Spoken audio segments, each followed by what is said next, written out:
Greetings and welcome, friends, to the 8th review of our mid-2019 series. I'd like to welcome Luca. Thanks for coming today, mate. Thank you, John. I'm so lucky that you're here. We're all lucky that you're here. Show us a very special cigar we're having today. We're having the Bolivar Gold Medal, and this is a LSO July 2007 code. So I got these probably 2 years ago from FOH, which I was lucky enough to get a box. Absolutely. So, yeah. We're going to talk a bit about this cigar. As we're smoking through it, we're going to cut the end and start smoking and discuss all manners of things about it, including the initial production, the reintroduction of it. Yeah. Why did that occur, and why is it no longer available? What we're going to do is we're just going to let you know that from here on in with the review series, we're going to look at cigars that. The type of cigars that, if they're on FOH 2424, they'd go in about 30 seconds. And so the main question that we're asking with these reviews, Luca, is why would they go in 30 seconds? Yeah. Why they're so hot. Yeah, why they're so hot. So we could fill up a whole review on just that one question, and we will. So we'll cut these cigars and we'll come back very soon. Welcome back. I just took a bit of smoke in there. I didn't mean to. What are your initial thoughts, Luca? Really, a bit of a, it's not unpleasant, but it's a little touch of bitter espresso that I get. I've literally just started. So, yeah, a tiny bit of bitter espresso and some mild nut. Mm-hmm. The draw's just got a tad bit of resistance, but it's really, really smoking fine. Yeah. Well, what about yourself? Like the last one that you gave me from these, I had a beautiful cocoa marshmallow element to it, and I do sense a little bit of that. Also, the very distinctive Bolivar earth leather, but very refined. I feel that there's a little bit of that. The one thing that really knocked me off my socks was there was a bit of sweetness to it. Like I thought of it as caramel. Yeah. The end of the palate. Yeah. So some of the people might think of it like a honey. Like a burnt honey or a honey sweetness, honey. Okay. or like that. Or I might think of it as I might label it as caramel. I've got to draw through the smoke a little bit more to see if I get that. This is only the first couple of like 3 or 4 puffs of it. Yeah. But I can see where you're coming from as I have some more just now. Yeah. Yeah. So the story with this cigar is that it was a regular production cigar. Before the revolution, before the Cuban cigar industry was centralized by the Cuban government in 1962. After that point, what happened was there were many different cigar makers, and they all owned their businesses. And after 1962, it all became controlled by the Cuban government, and a lot of brands were emerged or went by the wayside. It's like, till we have. I'm just trying to think. There might have been hundreds. At that point, it got whittled down to maybe about, I don't know, upper 20s or 30s. Yeah, it was a huge hit. Yeah. So this cigar was around. Bolivar was around before 1962, and it continued to 1992. And you're not going to believe the reason why it stopped in 1992. I have no idea. We can't prove it, of course, with all things Cuban, but the reason was the cost of production with the foil became prohibitive. Yeah. And look, it's a Bolivar gold medal. If you're not going to put a gold foil on it, then it's not happening. But it defeats it. That's exactly right. Okay, you can't present it like that, Yeah, exactly. The foil. Okay. And then what happened was it was released in 2004. So in the early 2000s, the La Casa de Habano program started up, and there was Habanos SA at the time, Tabac Cuba before that, the organisation responsible for producing or organising Cuban cigar production. Mm-hmm.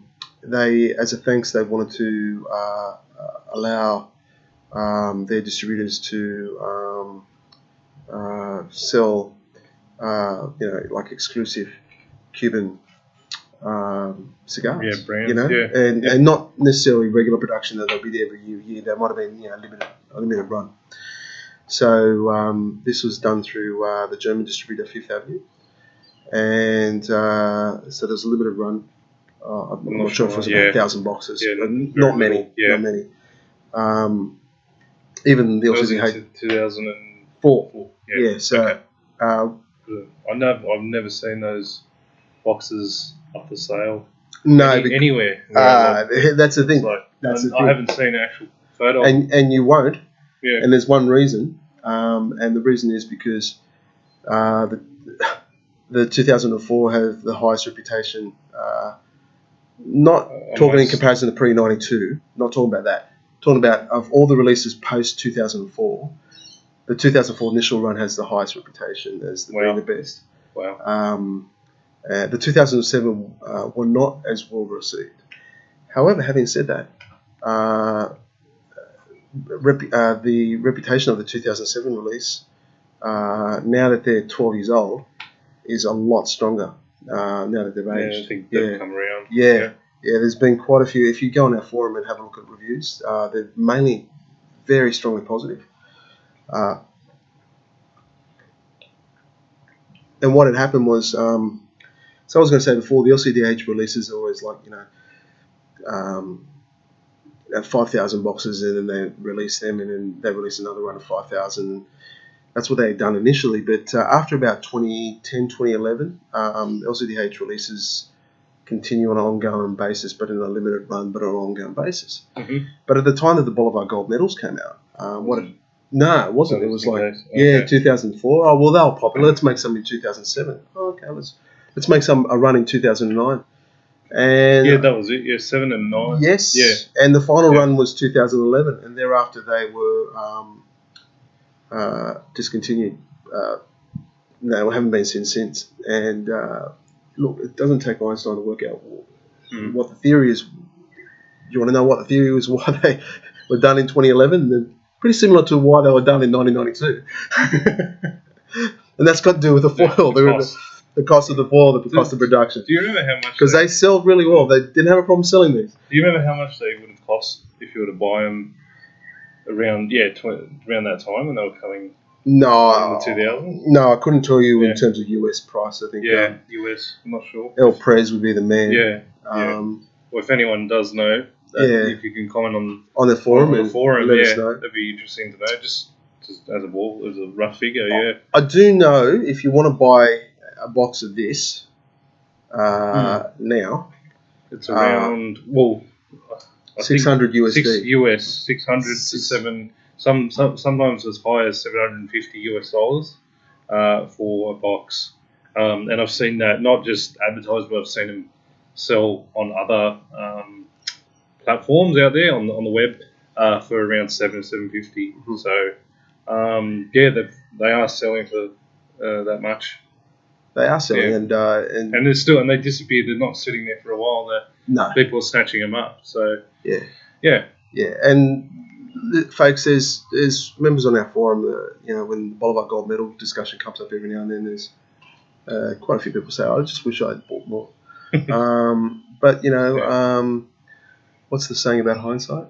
Yep. I know what you mean. Yeah, you know what I mean. Yeah. Well, wisdom and hindsight. Like everyone's wise in hindsight, but before that, right. Good luck to you. Yeah. All right, what we're going to do is we're going to smack through this, and because we've only gone through it initially, and we've been having lots of fun discussing the production of Bolivar Gold medals. But let's talk about how it's tasted at the 12-year mark, and we'll do that when we come back into the middle third. So welcome back, and look, this has just got better. Luke, I'll let you tell it. For me, for my palate, that when I said that bitter espresso coffee kind of flavour at the beginning of the nut, that bitter espresso has kind of died now, and it's tasting like, it reminds me of eating Rocky Road.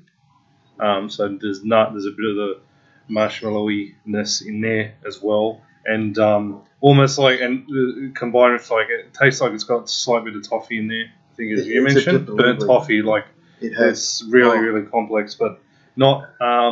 I'm not searching for that. I'm not thinking too hard. It's still pretty pronounced. It's there. It's not. It's not dull. So the flavors are pretty robust for this age, for something from 2007. So I'm really pleased with that. I concur with that. And I really like the ash. It's a nice, solid ash. Well, I don't want to say that, then it'll fall off. But yeah. So yeah. What about you, John? Oh, I look the same. It's. If this was available, if you had an opportunity to get this box, what I want to tell you is, if you're a Bolivar fan, or a fan of refined, sweeter cigars in general, you don't mind a little bit of, there is a little bit of a robustness there that Lucas said. You just dash. That's the joys of cigar smoking. But don't hesitate for it. Don't hesitate for a second to, if you can have the opportunity to get these, you won't be sorry because. Or just have a friend that has them. They're just fantastic.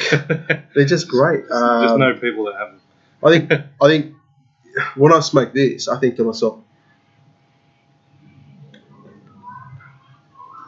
this is deleted Lonsdale. Lonsdale being 42 ring gauge. What we proverbially call in the cigar hobby of ours, we call it the perfect ring gauge, 2/3 of an inch. I'd agree. Because we're sentimental, we are, us enthusiasts. And it's 42 ring gauge, it's 165 millimeters of length. So going by my imperial measurements, that's probably about 6.4 inches. Now, the only cigar that I can think that I could compare this to is the recently deleted Bolivar Coronas Gigantes, in the sense that was last year. Yeah, it was 2017. Yeah. Sorry, 2017. Yeah, that's all right. And it's all good. And why I mention that cigar is because it's a Churchill. It's it's slightly bigger ring gauge, 47 ring gauge, slightly bigger. It's slightly longer. It's half an inch longer. So it's around the 7-inch mark. There was quite a displeasure on our form when that was gone. And, I can imagine if you never get the opportunity to have a Bolivar gold medal in your life, but you do get the Bolivar Coronas Gigantes and you don't mind Bolivar, that'd be maybe for me the closest. Maybe not so much in the flavour of the blend, but what it feels like to get an older cigar and not to have regrets, and that you're getting really good cigar, something good. That's exactly right. Yeah. And my burn's been pretty razor sharp as well. Just like to add that I haven't had to really touch it up. So, and yours has been really spot on as well. It has been. Yeah. Oh, I'm really happy with this. Yeah. Really happy. We've had a bit of a wet week in Sydney this week. It hasn't been. Actually, Luke and I were discussing how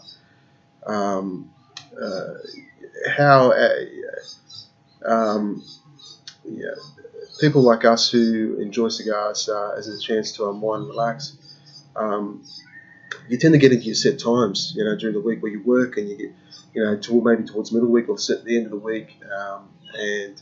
What happens is you've been smoking for quite a while and you say to yourself, it's Thursday night on Friday night, I'm going to smoke one, but there's a bit of moisture in the air or the rain. You want to stick with the routine, but if the humidity is in that air, it really changes things a lot. There's a little voice in the back of your head that says, this ain't going to happen, this ain't going to work, and guess what? It just doesn't work because although these are things are more robust, that word robust again, they really...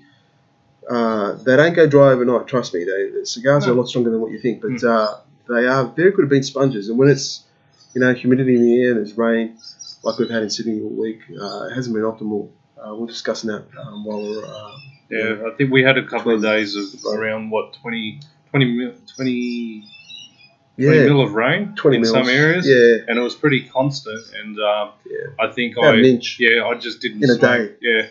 I'd only smoke a heave of short if I could, and then I think I had enough by Thursday, and I went up to the pub where it's all indoors and had a smoke. So that's the lengths I went to. But now that it's dried up, it's a lot better. You can tell straight away. Even just picking up a cigar and lighting, just when you start to light it, you can already tell. Or even on the cold draw, which I do, I could notice a bit of a difference because there wasn't as much humidity or moisture in the air. So yeah, and you can get more. I find you taste more the drier the weather is, and also the lower your humidity is, depending if you like a lower humidity in your humidor. What we're going to do is we're going to leave it there. We're going to come to the last third, and we're going to look at a couple of questions. We're going to look at, is this going to heat up and get hotter? I expect that it won't. This sort of refinement, that's especially in this age, it's going to be quality to the end. That's what I expect. Yep. Yeah, and is it going to be possible to retrohale a thing into the last third, which is a little bit tough actually to do when it gets a little bit hotter. I expect that I will be able to, and I'm not the type of person that likes to retrohale, but when it's a good cigar and it's mild, I do really like to retrohale. So that's questions we're going to come back with. So we'll see you in a little while.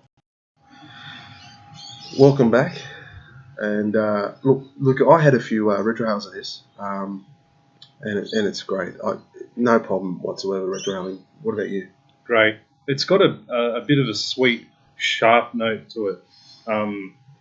It's really nice, the retrohale, and it's obviously very smooth given the age.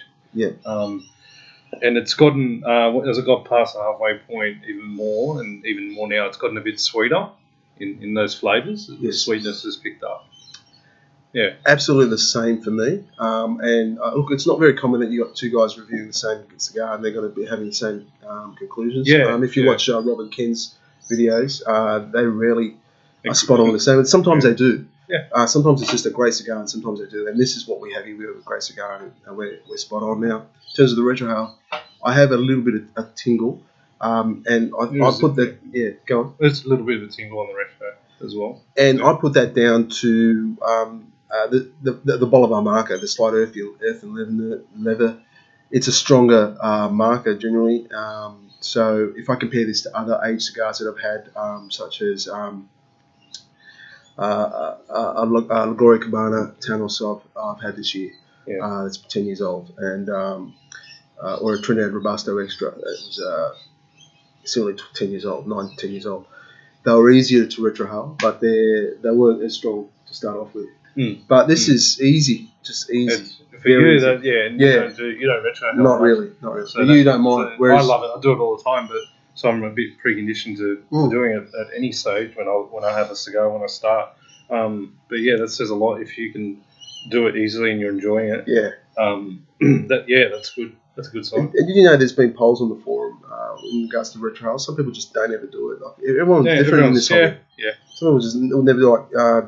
I know Ken and Rob, watching a video. Ken just doesn't do it ever. Yeah. Rob does. Rob does a lot. Yeah. Yeah. So Luke and I, because he comes down to Sydney, works in Sydney.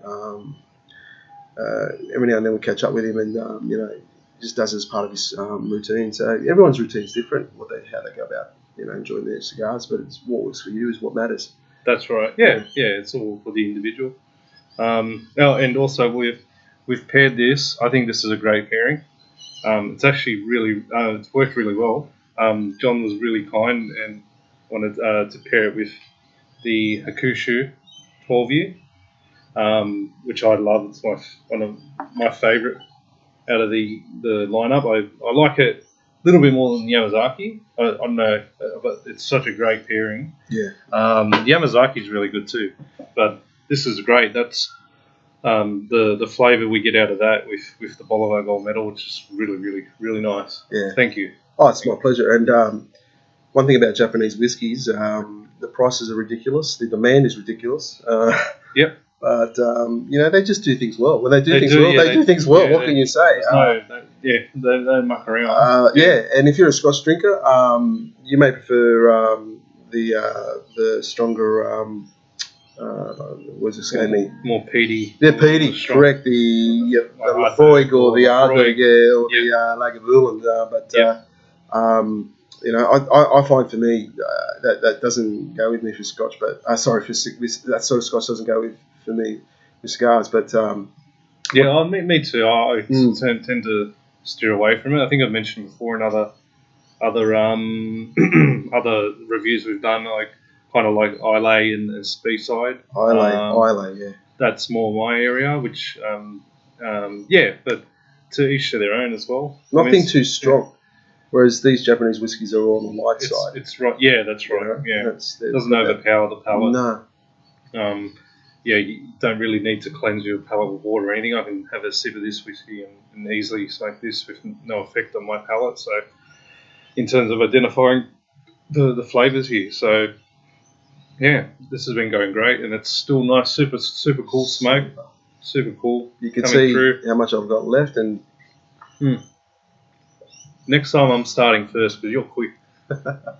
I don't know what I'm doing. No issues retrohaling. No, I'm just enjoying it. I know, yeah. I don't feel I'm too far away. I'm a little bit. Yeah. When I enjoy a cigar, look, folks, those who know me, I love it. I chuff through it. That is one fault I do have. No, it's not a fault. But, you just love it.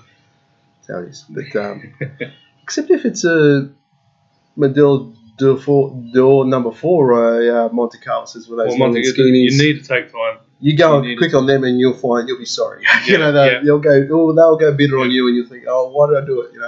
Yeah, you need to take your time with those long and skinny, smaller ring gauges. Yeah, but like you said before earlier in the video, this is the one. What was it hailed as? The perfect format. It's got the perfect ring gauge. The 2/3 of an inch, 42 ring gauge. But it's funny how we've touched on that subject. Look. As enthusiasts, we lament when these things get deleted. And look, have you been following the trends? Lonsdale's, which this cigar is a Lonsdale, and Churchill's. A lot have been deleted. A lot. There's barely any left in this size, and it's a shame. But look, at the end of the day, folks, they just don't sell. And when the battle says, "Hey, cut cigars," it's because they don't sell. And I mean, part of the fun of things is getting your boxes, knowing that they're discontinued, getting some boxes. Mm-hmm. So, I had some fun a couple of years ago getting the H. Upman Petit Coronas and storing them away, and Hoya de Monterey de Prince, which that just didn't sell, except funnily enough on our forum, it sold really well. I remember a couple of years ago the de Prince, and I mentioned I did a review in this mid 2019 series where. Every time they were up during 2015, 2016, they were quite hot, and they were selling very quickly. They had no problem selling out within minutes every time. And when the deletions were announced in early 2017, January 2017, I think Rob had one more listing, and that was it. There was no more. But if you looked at other retailers worldwide, they were still available for about 6 months. The Bolivar Chubais number 1 are still available. They're still around. But I'll tell you what did go. The Bolivar Coronas Gigantes at the same time. I was just going to say that 1 month? Within 1 or 2 months. Gone. It just disappeared. Yeah. And I was thinking, I'll get a box eventually. And then he who hesitates is lost, and I was lost. Yeah, that's true. And it just, they disappeared. That's how it is. But generally, I find there's a 6 month or so period. Yeah. I mean, I think the Sancho pans are non-plus. Yeah. I reckon they'll be a bit longer, maybe for a year. Agreed. In my opinion, just because I don't know, not many people think.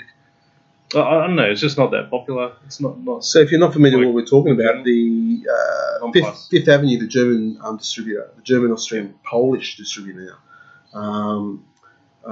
They had a list of discontinuations, and they had 7 cigars, but it was really 6 because a part of Maduro number 1 went from LCDH to regular production. It was listed as deleted, but it's not deleted. Now, 5 of those were ones like the H. Upman, Coronas Minor, Lafort, Decano, Selectos. Yeah, ones like that, which they're more on the not the premium. What are they classified as? They're classified cheerfuls, maybe, or the short.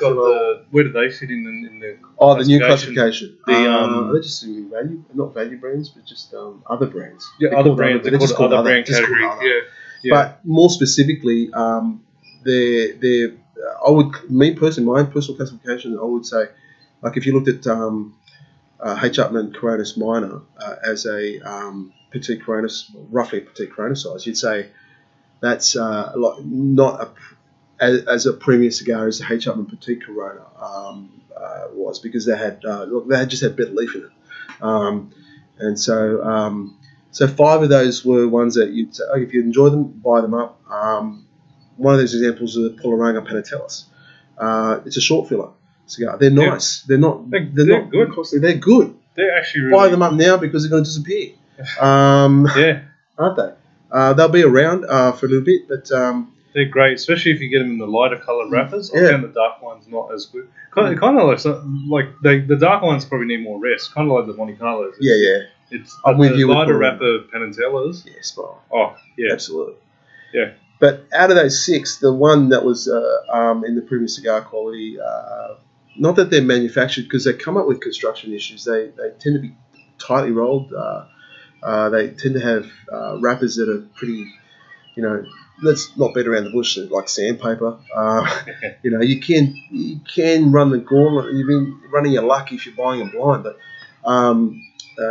the Sancho Non Plus is gone, and there's no more of them. They're not going to get produced. So that's what we were talking about. It's just another example of cigars getting discontinued, and say like the Diplomaticus No. 4. No one used to buy it, but later on, with age, people lament and say, "Well, why do I buy more of those?" And, same with this. That's the paradox. That's the paradox with this, with discontinued cigars. That's the way it is. That's the way it is. Yeah. So, and coming back to this gold medal, we said it at the beginning of the review. There's quite a few people on our forum, experienced cigar enthusiasts, would love to have some more. And look, if you've got them stored away, all the best to you. You know how good they are. And if you've got them, now approaching the 10, 11, 12-year-old mark, smoke them. They're great. They are great. And especially if you have the 04, the original, which are impossible to find. Oh, yeah. If you've got them still, or you've got the ones with the best, the cream of the crop. Yeah, you said it. That's absolutely right. Okay. And if anyone has had the 2004 and tried them and tried them recently, it'd be great to hear about it on the thread as well. Absolutely, it'd be really good. Absolutely. All right. Well, I feel like we've had a great time talking. We really hope you've enjoyed this review. I know I have, mate. I've learnt a lot, and just by talking. And we look forward to coming to you very soon. In fact, I think we'll be doing another review in about 15 minutes of another special cigar, and we look forward to bringing that to you. Until then, happy smoking. Thanks, guys. See you. See you.